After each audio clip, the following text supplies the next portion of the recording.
Welcome to the Meat and Potatoes podcast. We're here with Cody Barbour, who is the co-founder and COO of Baton Leads. How are you? I'm doing great. Thank you for having me, Garrett. Thank you for joining. We got to know a little bit about each other during the Hall of Fame Mm-hmm. awards. I believe you guys were represented and placed and won. Yeah. Startup of the year. Yeah, that was a whole fun thing because we I think we applied back in November and they told us that we would hear back in December, and you guys apparently had a bunch of applicants. And so they were like, we're going to need more time. And then we got notified in January that we won. So that was a very, very humbling moment because once we found out there were so many applicants, we were like, we're probably not going to make it. So yeah, good for you guys. Yeah, there's over 100. I know that. I'll say hundreds. So, and you guys have pulled off a coup d'etat here in that your name, and even in 2023, makes sense. It's not some made up name. Mm-hmm. And it makes sense with what you guys do, which is...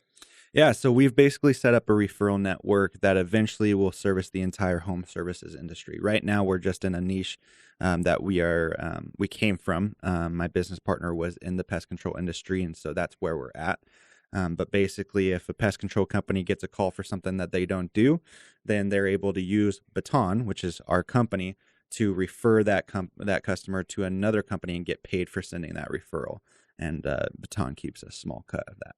Yeah, so you pass the baton. Exactly. Yeah. It's not easy to get a name that makes sense anymore.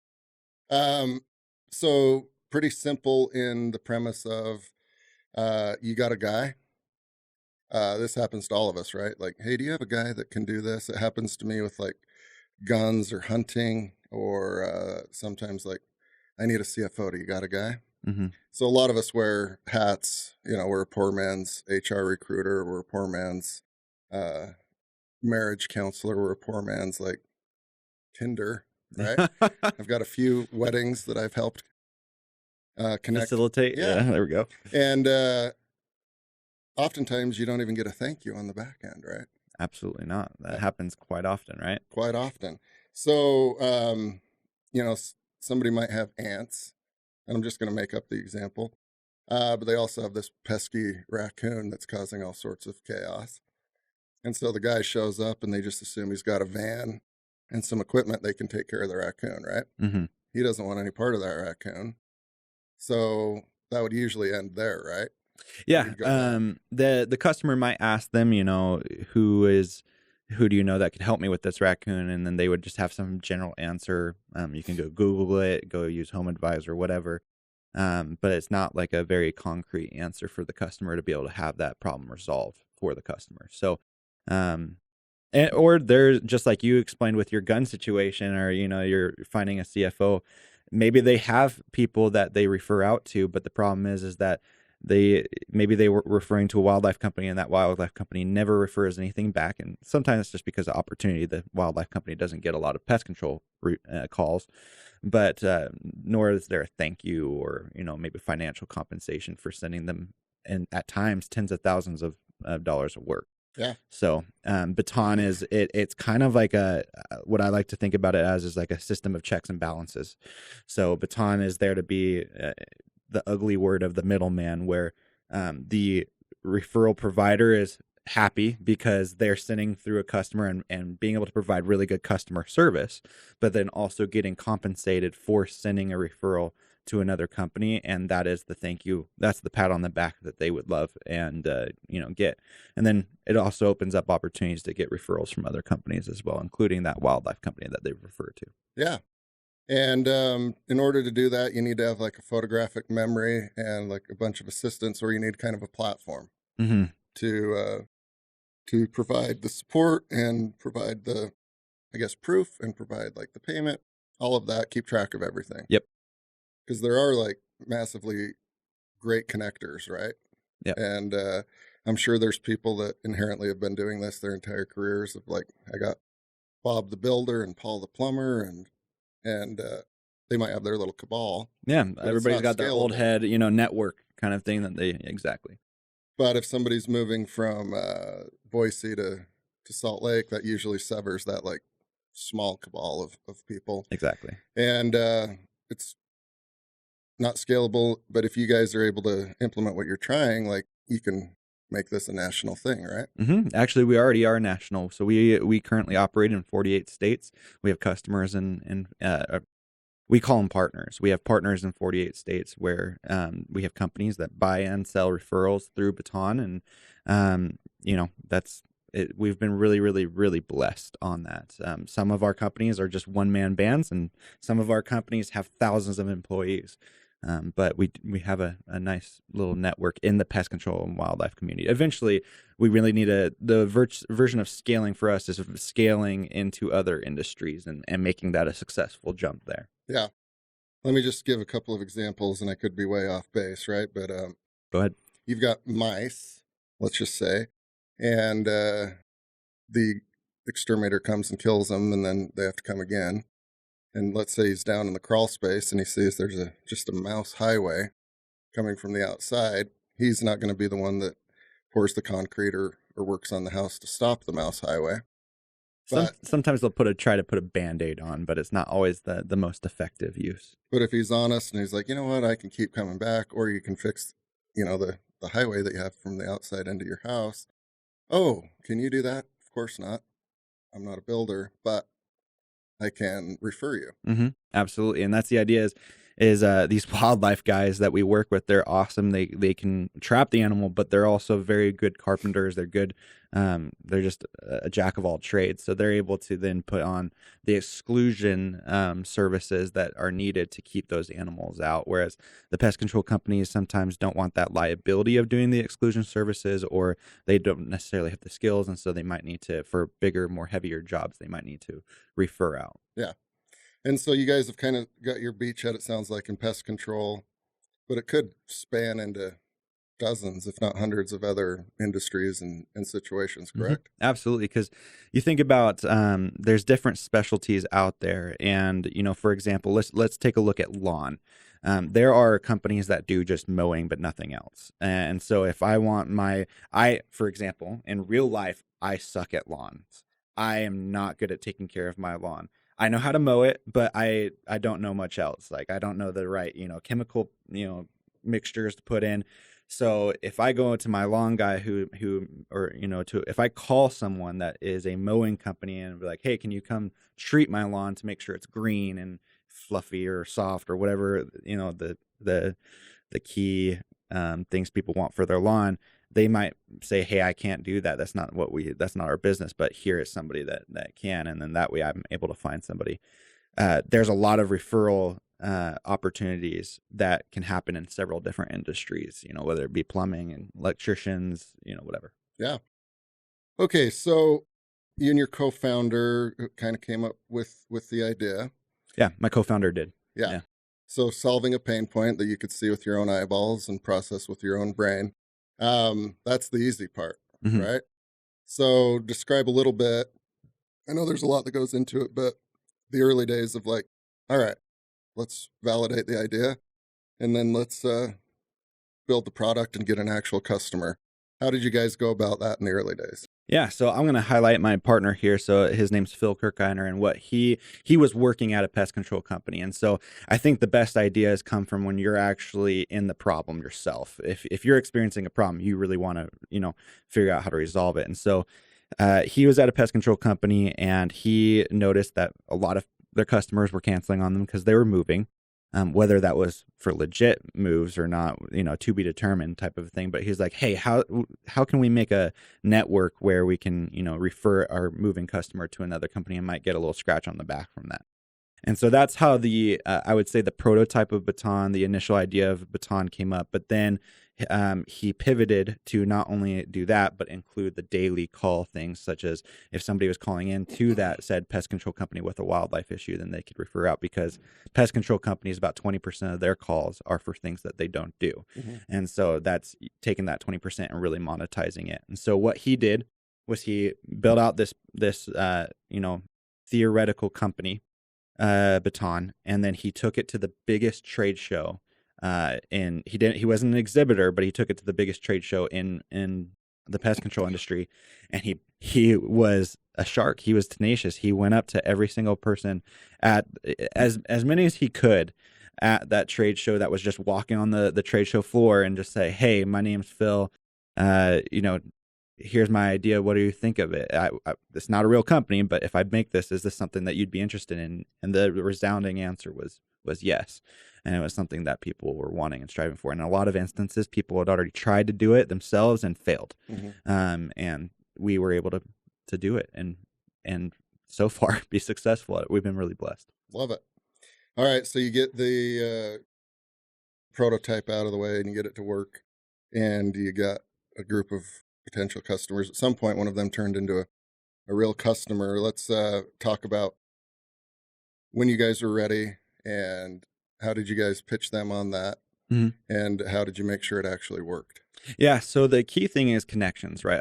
That's what networking is for a lot of times, right? So Phil was already connected with this is, by the way, pre me. So I was not a part of the situation at this time.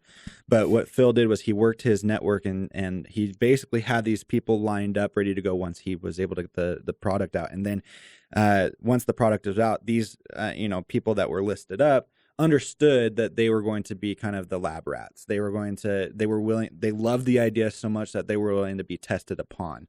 And some of this, we had one of the biggest companies of our industry as a part of that lab rat test. And then basically what we did is they covered a specific area in the Pacific Northwest.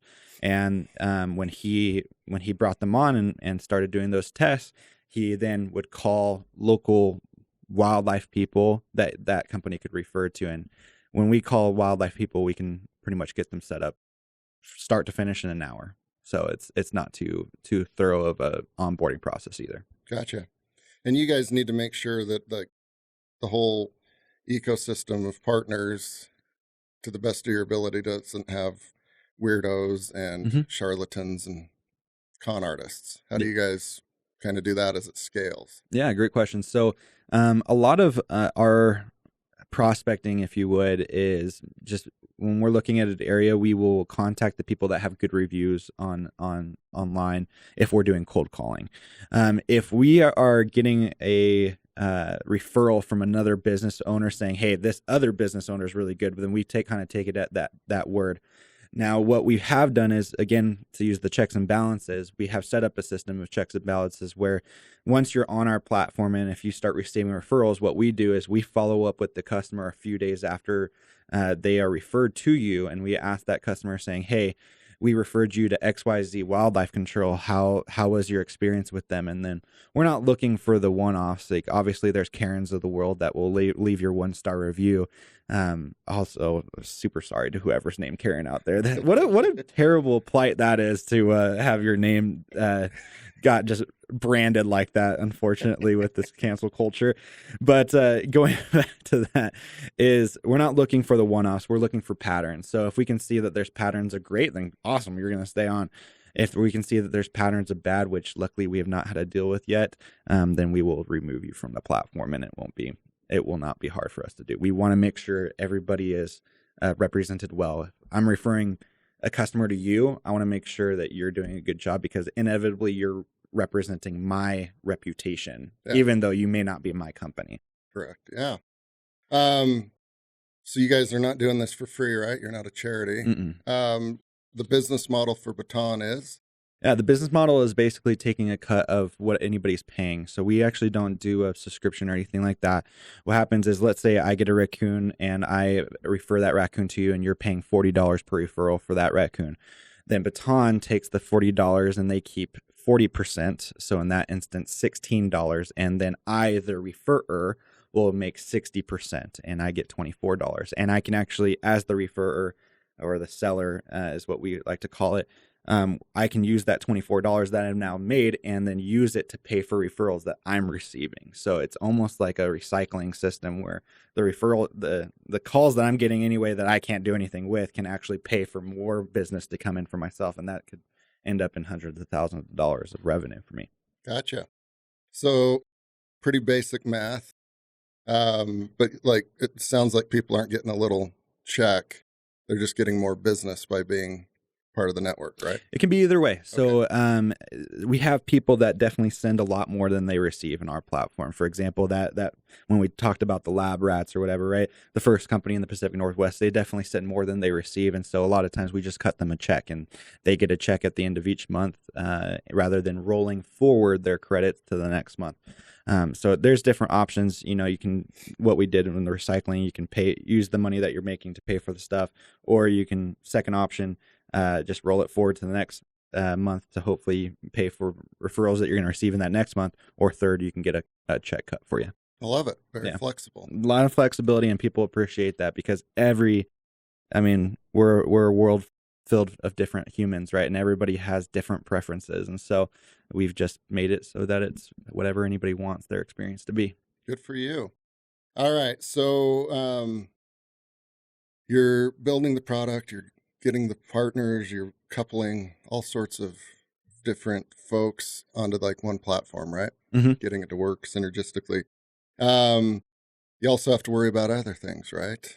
Fundraising, building the team, HR, possibly an office, all of that. As the COO, where do you focus your time and efforts? So my main focus is the business development. So I am primarily over getting companies to come on and use us. Up until a few months ago, it was just me doing that. I was the only one bringing on companies that would buy and sell referrals, so on and so forth like that. I was doing the cold calling. But luckily, a few months ago, I was able to hire 2 account executives, and I gave them each geographical territory to cover, and they've been phenomenal. I've been so appreciative of that. So that's allowed me, up until this point, I've been training them, getting them up on, going. And now, probably starting actually this week, I'll be able to start going back into it myself, be in the trenches with them. And, all 3 of us are going to be now, bringing companies on, and hopefully that's going to be hyper growth for us. I love it. So that's my main responsibility. Yeah. It's a good feeling to delegate a little bit and get a little bit of support and help, and gives you more time to probably think through things a little bit as well. Yeah, I think, and we all struggle with self-doubt. Up until this, I had never really trained somebody before in anything. And so when I brought these guys on, I did not know what I was doing. I didn't know, training. I definitely didn't have SOPs in place for training or whatever. So it was really shooting from my hip with training them. And to their credit, they really, really have taken the information I've given them, taken the training that I've given them, and really run with it. And I couldn't have asked for better. And now we're going to work together, and all 3 of us, and create a training program so that people coming on can succeed in the future. Very cool. And as you guys are building and growing, have you guys raised funds? We raised a small amount last year, about $150K. So that it could get us through the whole entire year of 2022. At the start of 2022, there was only 3 of us. There's the 2 co-founders, Phil and I, and then we had a virtual assistant. And then from that time until now, we've actually gone from 3 to about 23, with 7 US based and then 16 virtual assistants from other countries offshore. Very cool. And as far as like the fundraising component, there's a billion ways to skin the cat. Mm-hmm. There's a lot more than there used to be, right? You can bootstrap it. You can raise $1 billion if somebody's that gullible. You can do debt. You can all sorts of stuff. Hey, 2020, there was a lot of gullible people out there, right? Yeah. How are you guys viewing it? In terms of fundraising approaches? Yeah. So for us, honestly, and this is actually something I've talked with Clint about, was, we're young. We didn't necessarily know how to go about all of it. So we just got all the contacts we could from networking and whatnot, and we just started setting up meetings with them. And unfortunately, there's a lot of VCs who we were too small for still. But we just basically we ran with the concept of quantity will give us somebody that we will be able to work with. So what I didn't say is that we actually are in the middle of raising a round right now, and we've got a couple solid people that we're working with to raise $1 million. So hopefully we'll get that taken care of here in the next month or so, and we'll be able to continue to hit the ground running and continue to bring people on to build this thing. Very cool. And with that, like comes probably, building out the team, whether that, they're virtual or boots on the ground here locally. What are you guys going to look for as far as like building out your team? Is it skill set first? Is it personality first? What's your guys' methodology? We have to, so this is a scapegoat statement, but it's got to be a kind of a balance of the three, right, that you just mentioned, and more, I guess. But really, the personality needs to match, and also the skill set, right? We're at the point where we can't have somebody come on that's not skilled. We have to have, especially if you're U.S. based. U.S. based comes with a lot more money that we have to shed for that salary with those benefits, things like that. And so if you are US based, you have to be, very highly qualified with the skill set of what we're looking for. But then also what we're looking for is also your personality to mesh and fit the culture that we're trying to build. We're trying to build a culture right now. Over half of our working force is moms, single moms that have to take care of their kids or whatever. We want to provide a culture that is open to that. We want to provide a culture that is just, as long as you get your job done, we don't care how you do it, just get it done, type of a thing. Mm-hmm. So there's a lot of, sorry for a brain fart here, but with the personality, it has to be a flexible personality. It can't be prideful. It can't be rigid, things like that. It has to be a flexible personality that is taking the punches, because that's what startups are, right? We have to deal with punches all the times. We have to put fires out. Mm-hmm. So if we just brought on a CTO, so that's what I'm thinking about right now. And the guy that we brought on was just is awesome, very laid back, but also a go-getter. So if there's something that, with the laid back part, if we need him to be flexible, then he's not going to be very mad about it, right? He's going to be like, great, yeah, I can handle that. And it's really, really helpful for us to be able to have that as a team member, as a CTO. Yeah, I love it. The whole thing's kind of coming together, and mm-hmm. I'm sure you guys each day, at the end of the day, you're like, whoa, learned a lot. Mm-hmm. 100%. We've definitely learned a lot. There's been things that we've had there's fires that we've had to put out with when it was just Phil and I, and we had to change our business model a little bit at times, and yeah. There's not many that go in a straight line. There's going to be some deviations and some pivots, as they say. Yeah, we were convinced at one point last year, early last year, 2022, that we thought a pay per sale model was going to be like the bee's knees, and it was not. So literally for a month, when I was cold calling, I was approaching the calls with a pay per sale. So for example, if I was calling you, Garrett, and you were a wildlife guy, I would basically say, hey, you can get referrals from other companies and you just pay for the ones that you're able to sell. Makes it really a no-brainer for you. And then, you're happy. It allows us to bring people on easy. The problem is that you're a busy guy and I'm a busy guy, but my time's going to now be invested in trying to get you to report on the sales that you made. And you might be the greatest guy out there, but you're still busy, and you might not be able to report back on every single sale that we've sent you, especially if it's 100 in a month. Yeah. You have to go back at the end of the month and okay, I didn't do this. I did get this one. So on and so forth. So after about a month of that, we realized the mistake that we had made, and we went back to our pay-per lead kind of model, and that's where we're still at, and it's been really, really good for us. Yeah, I love it. It's great to land on models that work, and it just kind of alleviates any of the doubt until the next one. Right? Mm-hmm. There will always be like, oh, what in the hell are we going to do with this? Yeah. Luckily, figure it out. Luckily, Phil, I think that a business partnership is so critical, because when it's just one person, I think that I don't think you're going to be as successful as a company as you could be. I could probably be super wrong about that. Obviously, Amazon's known for Jeff Bezos.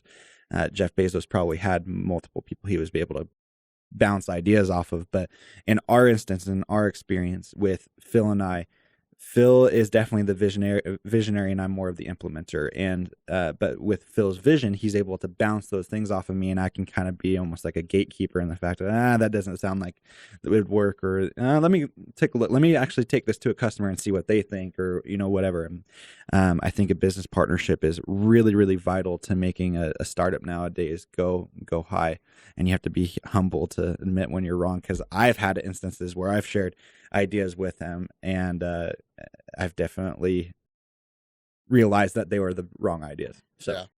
Oh, you're spot on. It'd be an insane person that would say anything otherwise, right? Like, there's not a lot in the course of human history where one head was better than two. So, well, congrats to you and your team, Cody, for what you've built, and you genuinely look like you're having fun, which is always a good sign, right? Like, there's lots of ways to make money in this world, but if you're just miserable doing it, I don't know what the point is. But it sounds like you guys are really enjoying the journey and the success that comes with that. So thank you for your time, and congrats. We'll look forward to watching you guys grow. Hey, I appreciate it. Thank you so much for having me on, Garrett. You bet. Thank you.